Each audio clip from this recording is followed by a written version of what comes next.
Shalom, shalom mes bien-aimés, de partout vous me suivez dans le monde, que la paix du Seigneur soit avec vous. Je voudrais partager avec vous cet enseignement où nous irons par plusieurs sections pour parler de quelque chose de très important, la place du témoignage dans la marche avec l'onction. Pourquoi les témoignages?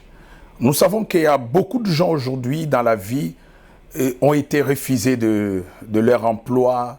Beaucoup ont raté même le mariage ou un engagement de la vie à cause du témoignage. Le témoignage est très capital. Même dans les ministères, nous voyons il y a des gens qui n'ont pas l'accès dans d'autres milieux suite au témoignage. Les témoignages bien-aimés peuvent venir certifier ce que tu es, ce que les autres reconnaissent de toi. Mais nous allons lire la Bible. La Bible nous dit ceci dans 1 Jean, chapitre 5, le verset 9, ceci. On nous dit dans chapitre 5 de 1 Jean, le verset 9, nous dit « Si nous recevons les témoignages des hommes, les témoignages de Dieu est plus grand. Car les témoignages de Dieu consistent en ce qu'il a rendu témoignage à son Fils. » Bien-aimé, Jésus est venu dans ce monde. Les uns l'appelaient fils de charpentier, les autres fils de Marie, les autres nazériens. Mais un jour, le jour de son baptême, la Bible nous dit que le ciel était grandement ouvert. Pendant que Jean-Baptiste les recevait pour les baptiser, non seulement le ciel était ouvert, mais on a vu la colombe descendre. Pendant que la colombe descendait sur sa tête, une voix s'est fait entendre du ciel pour dire « Celui-ci est mon fils bien-aimé, en qui j'ai mis toute ma affection, écoutez-les. » Bien-aimé, le témoignage de Dieu est venu certifier ce que Jésus était pour l'humanité. Mais malgré ça, les incrédules ont continué à douter de lui. Mais les crédules, les croyants ont été sauvés. Bien-aimé, le témoignage est très capital. Aujourd'hui, je vais parler du témoignage dans la marche avec l'onction. Bien-aimé, j'ai vu des gens qui ont été chassés, même du travail, parce qu'on a rendu un mauvais témoignage. Souvent dans la vie, nous prêtons l'oreille à ce que les autres disent. Il y a des gens qui sont là, qui marchent toujours les oreilles grandement ouvertes. Et ils se demandent, qu'est-ce qu'on dit de moi? Qu'est-ce qu'on dit de l'autre? Qu'est-ce qu'on dit de mon père? Qu'est-ce qu'on dit de ma famille? Qu'est-ce qu'on dit de ma nation? Qu'est-ce qu'on dit de notre église? Moi, je voudrais dire à quelqu'un, c'est bien beau de se fier au témoignage des hommes, à ce que les uns les autres disent. C'est très capital parce que ça fait partie de confirmations qui viennent attester ce que nous sommes, ce que l'autre est, ce qu'une église est, ce qu'une vie ou une entreprise représente. Il y a d'autres entreprises pour les accepter dans un marché, il faut qu'on demande leurs références, où ils ont déjà travaillé. Est-ce qu'ils ont déjà fait un bon travail dans le passé? Tout ça, c'est très, très, très capital. Il faut examiner. C'est pourquoi la Bible nous recommande de bien marcher dans le Seigneur, d'avoir une marche qui est irréprochable et agréable au Seigneur. Mais tout n'est pas ça. Au-delà de ce que les autres disent de toi, au-delà de ce que toi tu dis des autres, mais qu'est-ce que Dieu dit de toi? Et qu'est-ce que Dieu dit des autres? C'est ce qui est très important. Parce que très souvent, nous nous fions plus à ce que les autres disent des uns des autres. Et nous sommes prêts à conclure et à condamner. Mais la Bible nous recommande que le témoignage de Dieu est plus grand.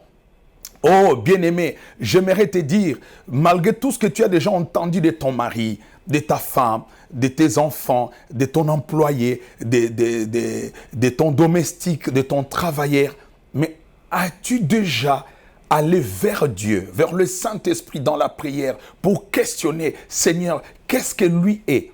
Qu'est-ce qu'il représente? Qu'est-ce que mon bien-aimé est? Qu'est-ce qu'il est venu faire dans ma vie? Bien-aimé, lorsque tu auras les témoignages de Dieu te guidera, te soutiendra. Les témoignages de Dieu viendra non seulement balayer, mais viendra te montrer, te faire découvrir la vraie personne que tu dois marcher avec lui. Bien-aimé, il est temps que nous puissions maintenant écouter Dieu, que nous puissions accorder de l'importance à ce que Dieu dit de l'un et de l'autre. Il est très capital parce qu'aujourd'hui, on se déchire. Aujourd'hui, on se détruit parce qu'on accorde plus l'importance à ce que les autres disent. Avec la méchanceté du monde, les gens sont prêts à aller fomenter des coups, à aller commenter des choses qu'ils ont ramassées ici et là, à aller fouiller même dans ton passé, même s'ils étaient venus avec ce qui était vrai, avec ce qui était concluant. Bien-aimé, demande toujours l'avis de Dieu. L'avis de Dieu est très important. Pourquoi? Si tu ne considères pas ce que Dieu considère, tu vas pleurer demain. Si tu ne prends pas en compte ce que Dieu a déjà préparé, prévu, bien-aimé, tu vas pleurer.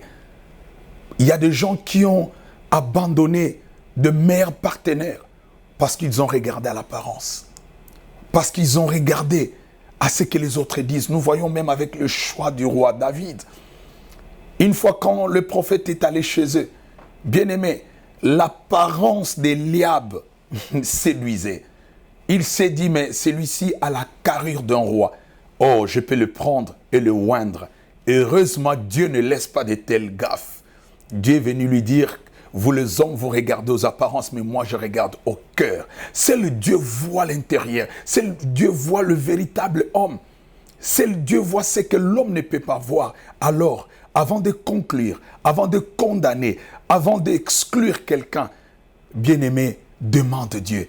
Peut-être tu es là, tu m'as suivi, tu étais prête à prendre une décision.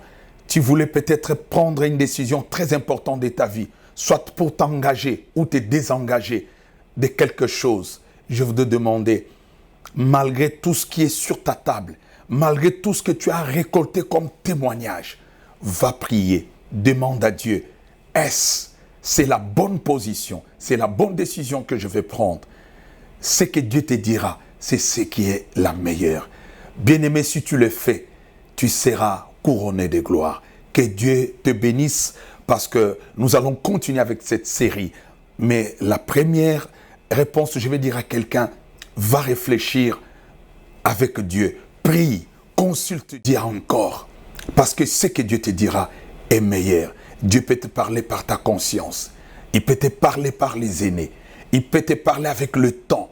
Parce que le temps est un meilleur enseignant pour tout le monde. Bien-aimé, il faut apprendre à écouter la vie de Dieu pour chaque chose. Que Dieu nous bénisse et que cette parole puisse transformer nos vies. À tous ceux qui ont reçu cette parole, je demande que vous puissiez vraiment le mettre en pratique et vous verrez le changement dans votre vie.